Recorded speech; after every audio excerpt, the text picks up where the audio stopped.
Sebelumnya saya sempat kerja sih, setahun kemudian memutuskan untuk menikah.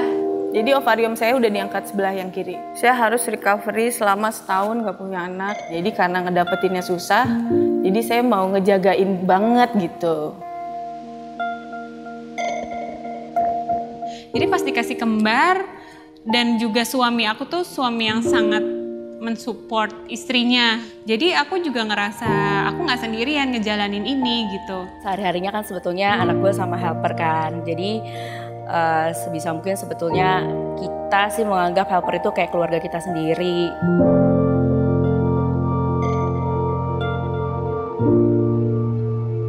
Aktivitasnya mulai dari jam pagi itu jam 5 pagi. Berangkat ke kantornya itu mepet dengan jam kantor, tapi di rumah aku bisa spend waktu lebih panjang dengan mereka. Aku pergi ke kantor tuh selalu mereka di depan pintu, jadi mereka tahu aku pergi tuh tapi akan ketemu lagi secepatnya. Pagi sih sebelum berangkat ke kantor gue berusaha untuk mandiin anak gue dulu sebelum pergi. Kalau makan memang udah gak keburu, cuman malamnya itu gue pasti udah siapin makan buat anak gue buat besoknya tuh. Pokoknya itu yang penting sih, saya makan dan mandi udah pas, itu udah selesai. Mulai dari free time-nya, ketemu temen anak saya yang seumuran juga saya suka kumpulin. Kalau ketemu saya sama adiknya aja kan bosen gak sih, kasihan gitu. Sebisa mungkin aku nggak terlalu memanfaatkan gadget, semua aktivitas bisa pakai sesuatu yang lebih kreatif gitu. Langsung sampai siang, tidur siang itu. Si tidur siang, kalau dua-duanya tidur, saya ikutan tidur. Sampai kantor aku langsung pumping, langsung telepon Gojek, order Gojek langsung antar ke rumah, nanti siang gitu lagi. Alhamdulillah sih anak gue masih eksklusif sampai 7 bulan. Setelah itu sih gue udah mulai campur sih sama susu formula. Karena memang kerjaan gue kebetulan mobile, jadi gue gak bisa selalu bawa cooler bag kemana-mana.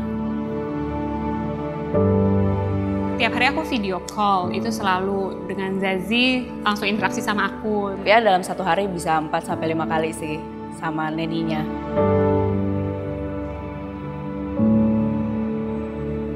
Pekerjaan yang bercabang-cabang itu yang menurut saya hebatnya menjadi seorang ibu sih. Nggak bisa kita samain karena apa yang dihadapin seseorang itu tuh nggak akan ada yang sama sih menurut saya. Itu pasti kan ada kekhawatiran di luar, gue seharian di luar tapi anak gue di rumah gimana ya.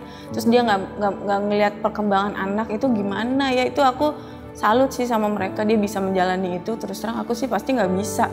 Jadi memang itu sih pilihan kembali ke ibunya masing-masing. Stay at home mom pasti happy banget karena dia bisa 24 jam lah, bisa bareng terus sama anak-anaknya. Dan itu balik lagi, tapi aku kerja di kantor, aku bina network biar aku bisa mengarahkan anakku untuk kedepannya nanti lebih baik, harus lebih baik dari mama gitu. Walaupun aku badanku di kantor 100%, tapi bukan berarti sih aku tidak memikirkan anak-anakku. Ibu rumah tangga menurut gue sih hebat banget sih. Ngurus anak itu lebih ke mental. Kalau kerja itu lebih ke fisik, kita capek. Ketika ketemu walaupun waktunya cuma sebentar, itu aku fokus sama mereka, aku fokus main sama mereka. Jadi mereka tetap bisa ngerasain sosok ibunya tuh ada loh walaupun tidak 24 jam di rumah. Karena gue kan 5 hari kerja, jadi Sabtu Minggu gue pasti sama anak gue. Kita tuh kayak ini ya, beli Kinder Egg gitu. Kayak mainan anak-anak yang dibuka, ada mainannya.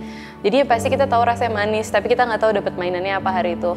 Happy-nya nggak ada bandingannya lagi kalau menurut saya. Tapi yang pasti sih saya nggak mau ngelepasin juga cita-cita saya atau impian-impian saya ini. Saya pasti sisipin dalam satu hari itu ada waktu menulis, ya kurang lebih 10 menit aja. Memang umur kita kan masih umur produktif kan, jadi pengen melakukan sesuatu yang seru. Ya bisnis kecil-kecilan. 9 bulan dalam perut itu menurut gue nggak mungkin ya anak nggak bonding sama orang tua. Yang penting anak gue sehat. Ya semua ibu-ibu juga maunya anak sehat kan? Kalau aku selalu mengedepankannya persamaannya, tapi caranya aja yang berbeda-beda. Salah satunya ya ada yang bekerja, ada yang di rumah. Nama saya Rika. Saya Ayas. Nama gue Mutia. Saya Uca. Saya seorang ibu. Saya seorang ibu. Dan gue seorang ibu. Dan saya seorang ibu.